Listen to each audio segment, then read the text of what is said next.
1. The Missing Hiker. In October 2011, a 27-year-old wildlife biology student named Daniel Reese went camping in the Sawtooth National Forest in Idaho. The area is enormous. Steep cliffs, cold rivers, and miles of silent pine forest. Rangers know the place well for one thing. Sound behaves strangely there. Voices echo where they shouldn't. Sometimes you hear footsteps from directions where no trail exists. Daniel wasn't the type to get spooked easily. He worked with bears and mountain lions. He was known for being extremely level-headed. But 3 days into his trip, something happened that even hardened rangers refused to discuss openly. 2. The corridor. On the second evening, Daniel took a narrow path leading to an old fire lookout tower long since abandoned. Just before reaching it, he noticed something strange. Tall pines formed a straight, unnaturally narrow corridor, almost like someone had cut a passage through the forest by hand. The branches didn't sway the way the rest of the forest did. They were completely still. He later told rangers, "It felt wrong, like the forest was holding its breath." Still, he walked through. Halfway down the corridor, he heard whispering, quiet, rapid, unintelligible. He assumed it was wind slipping between the trunks, but the sound wasn't coming from above him. It was coming from behind him. When he turned around, the corridor looked longer than before. 3. The first night of whispering. Daniel returned to his campsite before sunset, trying to shake the uneasy feeling. But after dark, the whispering came back. Soft, constant, like many voices speaking at once, just far enough away to make you strain to hear the words. Over hours, it got louder, but never clear. He stepped out of his tent and shouted, "Hello?" The whispering stopped instantly. Not faded out, stopped. He said later, "I've heard mountain lions scream. I've heard elk bellow at night. This wasn't an animal. This was speech, human or something wanting to sound human." 4. The footprints. The next morning, Daniel found footprints around his tent, but they weren't human footprints. They were bare, but the toes were too long, almost finger-like, and the arch was wrong, too deep. The gait was strange too. The prints were spaced as if whatever made them took long, slow steps, then suddenly shuffled, dragging one foot as though feeling the ground.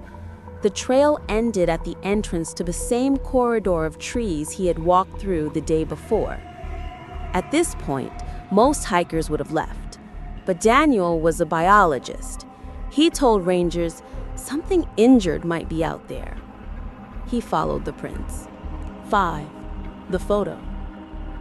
At the midpoint of the corridor, he raised his camera and snapped a picture. Click. Something moved in the right side of the frame, a shape sliding between the trees. Black and tall, almost human but wrong in posture, as if its spine bent in 2 places instead of 1. He took another picture. Click. This time, he didn't see anything move, but he heard it. A deep exhale. Behind him. He ran. 6. The night that went missing. Daniel's last memory that night was sitting inside his tent, clutching his camera, listening to the whispers circling him. He wrote in his journal, found later in his pack, "They're closer. They stop when I breathe too loudly. Something is learning me." Across the page, the ink trails drifted off as if the pen fell from his hand mid-sentence. He was reported missing the next day when he failed to check in with the ranger station. 7. The search. Search and rescue teams combed 10 miles of terrain. They found his campsite torn open, not shredded like by a predator, but pulled apart carefully as if examined. His pack was found neatly placed on a rock. His camera was missing. They found Daniel 2 days later, miles off any trail, standing knee-deep in a freezing creek, staring blankly at the opposite bank. His lips were blue, and he didn't react to the rescuers until they physically pulled him out. When asked what happened, he kept repeating, "It followed me through the trees. It talked without talking." He was hospitalized for hypothermia and severe disorientation. 8. The final detail. The most disturbing part came weeks later, when a ranger found a weather-damaged camera wedged in a hollow tree near the old lookout tower. It was Daniel's. Only one photo was recoverable due to water damage. The image showed the corridor of trees, and on the far left, just at the edge of the frame, was a hand gripping a trunk. A bare hand. Too long, too many joints, and too high up to belong to any normal human being. The ranger who found the camera quit 3 months later and refused to speak about it. To this day, hikers in the Sawtooths sometimes report hearing whispers along narrow tree corridors, voices that stop the moment you speak. 8. The final detail. The most disturbing part came weeks later, when a ranger found a weather-damaged camera wedged in a hollow tree near the old lookout tower. It was Daniel's. Only one photo was recoverable due to water damage. The image showed the corridor of trees, and on the far left, just at the edge of the frame, was a hand gripping a trunk. A bare hand. Too long, too many joints, and too high up to belong to any normal human being. The ranger who found the camera quit 3 months later and refused to speak about it. To this day, hikers in the Sawtooths sometimes report hearing whispers along narrow tree corridors, voices that stop the moment you speak.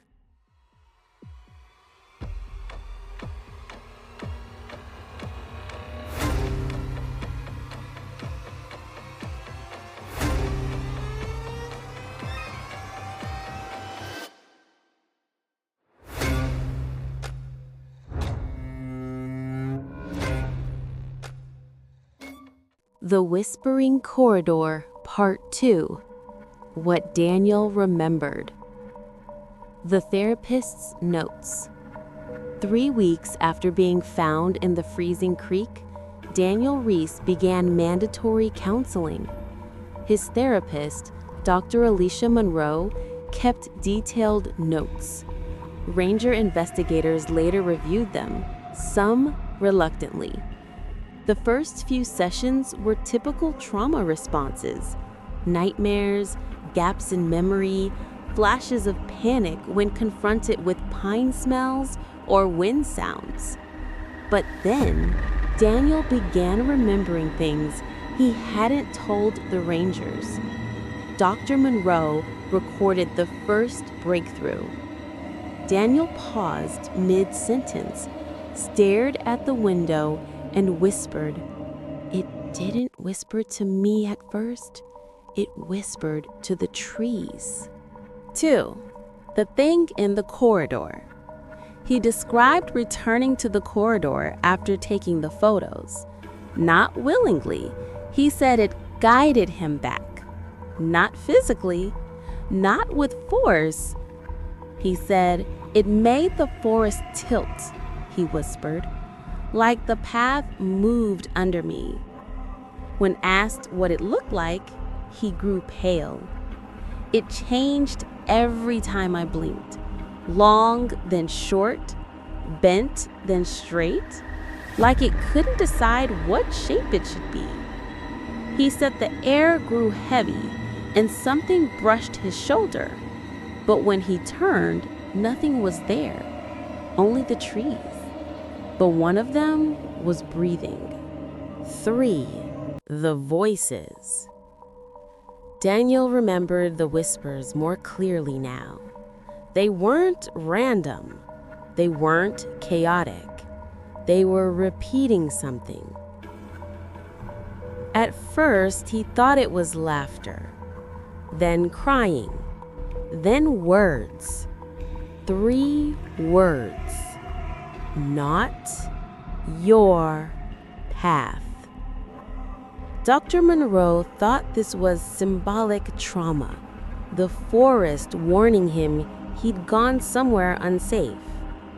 But Daniel insisted. It wasn't warning me.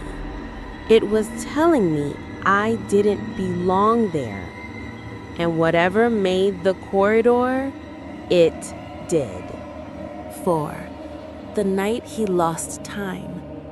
More memories surfaced. He remembered the creature, not fully, but the outline of it. It moved between trees like water, silent, flowing. But every time it passed behind a trunk, it came out closer. He tried to film it on his camera. It didn't appear in the viewfinder, but he could hear it, breathing, slow and strained, right behind him, though nothing showed in the lens. And then, he said, the forest went quiet. Not normal quiet, vacuum quiet. That was when he fainted. But fainting didn't explain the missing 2 days. 5. The second set of notes. Near the end of their final session, Dr. Monroe wrote something she later recanted but never explained. At 4:52 p.m., Daniel stopped talking, his eyes focused on the far corner of the office. He whispered, "It learned me again." I asked what he meant. He said, "It knows my shape now." She ended the session early. The next day, she called the rangers and told them she was worried he wasn't alone. She refused to elaborate. 6. The Rangers' Report. A ranger named Harold Bishop, a seasoned veteran, visited Daniel's apartment for a welfare check a week later. The place was clean, lights on, nothing out of place. But Daniel was gone. The last thing he'd done was place a piece of paper on the kitchen table. On it, he had written, "I heard the corridor again. Not in the forest, in my hallway." Ranger Bishop searched the apartment, nothing unusual, until he opened the hall closet. Inside, the walls were covered in long, vertical scrapes, as if something tall had pressed its fingers down the drywall from the ceiling all the way to the floor. Fresh scrapes, white dust scattered like flakes of snow. Daniel was never found. The case was closed quietly, classified as a voluntary disappearance. But Bishop's private report, never made public, ended with a single line. "I checked the hallway. For a second, it felt longer than before." Don't forget to like, subscribe, and comment. We'll see you in the next video.